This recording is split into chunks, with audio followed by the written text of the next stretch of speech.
follow me now? Okay, okay, okay. Now, okay. So restoration means we said restitution means we said the act of restoring to the rightful owner what was taken away, lost, stolen, or surrendered. We also said it means to make good for lost and damaged property.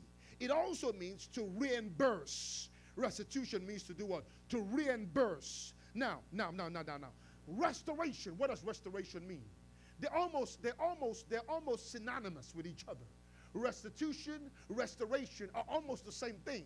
But let me give you a formal definition of what restoration is, because this morning we're talking about understanding what the reality. The what? Reality. Why? When you understand the reality of it, nobody can take it away from you. The reason why you're shaky or you're nervous is because you don't know it. I said you don't know it yet. You ever started driving and you get on the road and you're nervous you're trying to make a turn and you almost look 20 times just to make that turn? Why? You don't know it yet. But you hit that thing. You've been doing that thing for almost 2, 3 years, 5 years. Man, you glance in there, boom, you turn to that lane. Why? Because you know it. Are you following me now? You understand it. You know, you almost, it's second nature to you. So what are we talking about? We're talking about the reality of what? Of restoration. Okay. What does it mean? Restoration means a reconstruction to the original form or architecture. You ever restored a car? Restored a watch? Restored old clothes? It's a what? A reconstruction to what? Come on, talk to me, class. A reconstruction to what? To the original form or architecture. Other words, if I'm trying to restore a particular, let's call it a building, right? I've got to use the same texture of the original. If I deviate from the original, then it's not restoration anymore. It's just a new build. Are you following? It's a new build. If it's supposed to be brick, if the original called for brick, and now I don't use brick anymore, I use stones, it's not a restoration. Are you following me now? It's a new build. But what are we talking about? Restoration means a reconstruction to the original form. So the question is, what is my original form? Because if it's a reconstruction to the original form, the question is, what is my, somebody say my, what is my original form? Because if I don't know it, I'm going to live in the reality that I find myself in. Are you following me now? If I don't know if I don't know there is an original, then when the copy shows up, I take it as real, as authentic. Are you following me now? It's like folks, it's like folks wearing, a fake Gucci bags, or fake Louis Vuittons, huh? Are you following me now? Or fake Rolex, or fake Polo. Folk that wear it know it's fake.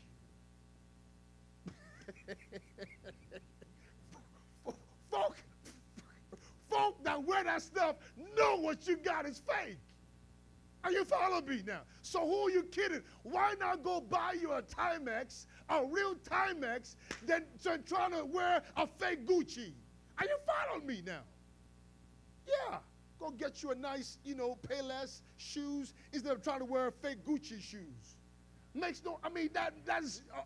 makes no sense, because folk that wear it knows what you're putting on is a counterfeit. But the reason why it's a counterfeit is because there is an authentic reality of the real thing. Are you following me now? You got to know what your real thing's supposed to look like, or else you're going to live your life in the fake version of what you're supposed to be. If I just stop right there, you ought to just go home and that ought to just mess you up all day.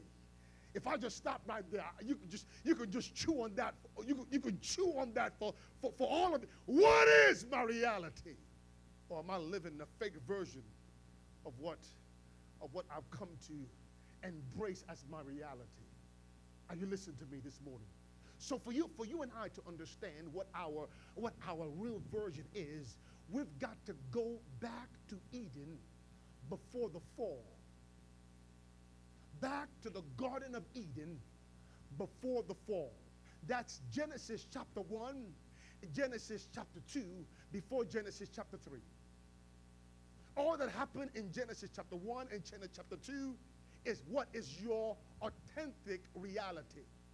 Are you following me now? The question is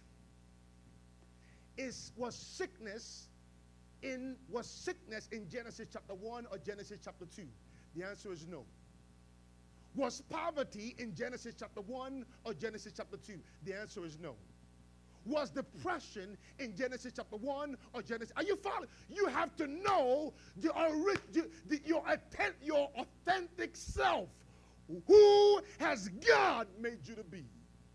Who has God made you to be?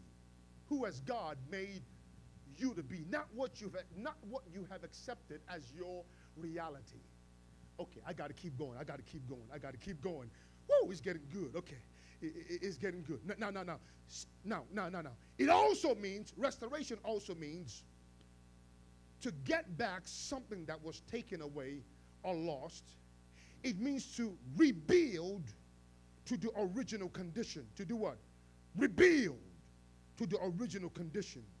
It means to put back a person, to put a person back to a place, a position, or rank. Restoration.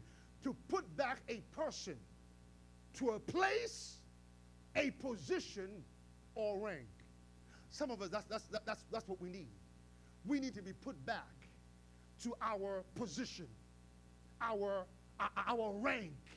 Are you following me? We need to be put back to our place. Because right now we're living in a place that is far from what God intended us to live.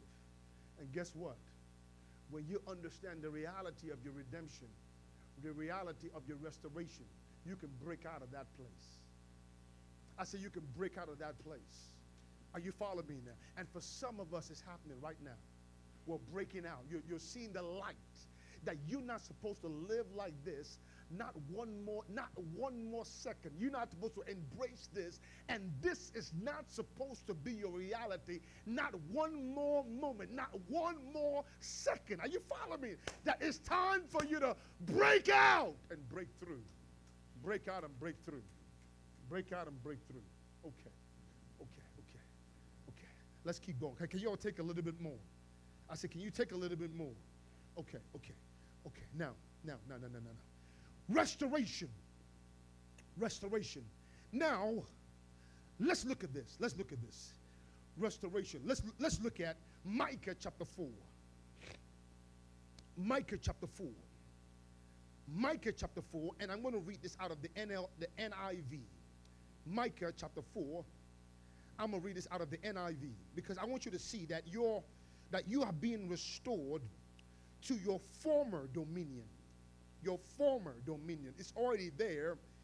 You just got to get a hold of it. I say it's already there. You just got to get a hold of it. The problem is the enemy has convinced you who you're not. I said the enemy has convinced you who you're not, and you have embraced it, and it ought not be so. It ought not be so. It stops right now. I said it stops what? Right now. Are you following me now? This when you get a hold of this, nobody can stand before you. In other words, nobody can stand in your way. Nor will you give anybody permission to say the reason why I'm here is because of this individual. When you understand this, you own your own life. Yeah. You own your own life. When you understand this, you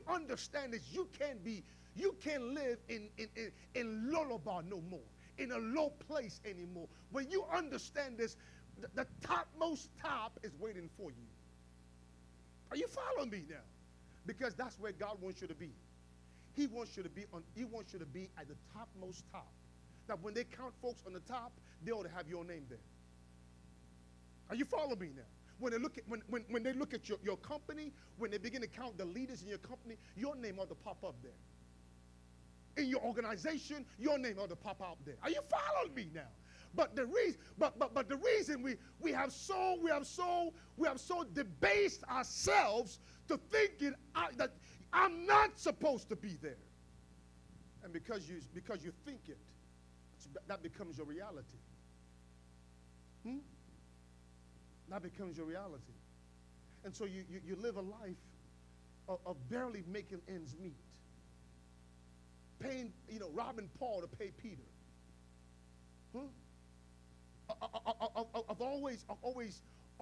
There's always something that you can't do. When God says you can do all things through Christ, that strengthens you. When God says you ought to be the head and not the tail, above only and not beneath. When God says that you are more than a conqueror. When God says greater is he that is on the inside of you than he that is in the world. Are you following me now? How in the world can you live in a low place when God says you ought to be the head?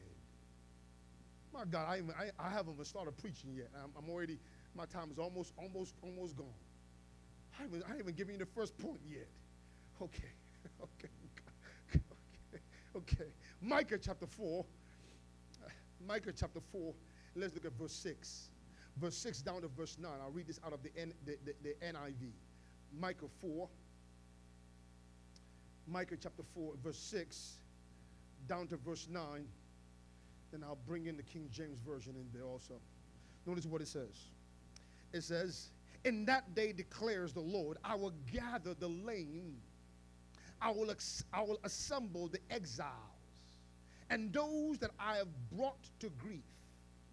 I will give the lame my remnant. I will make the lame my remnant. Those driven away, a strong nation. In other words, this is God doing it now.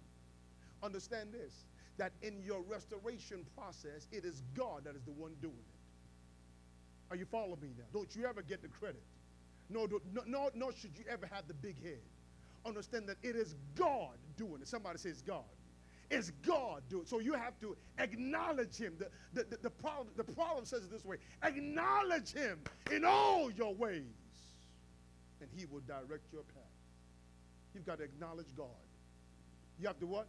Acknowledge God in all your ways. Okay.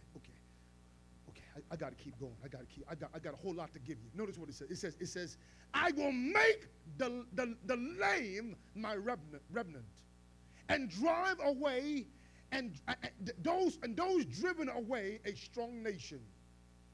The Lord will rule over them in Mount Zion. From that day and forever.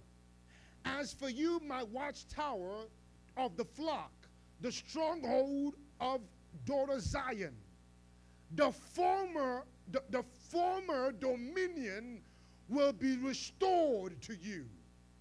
Kingship will come to daughter Jerusalem. Why do you cry aloud? Have you no king? Has your ruler perished? The pain seizes you like that of a woman in labor. Okay. Notice what it says. He says, I'm going to restore to you the what? The former, or let me use another word, the original dominion. I'm going to restore to you what? The original dominion. Original dominion. Okay, maybe you're not excited. Maybe you don't know what the let's go to the original. Okay, I'm taking all these sidebars, but that's okay. Somebody say that's okay.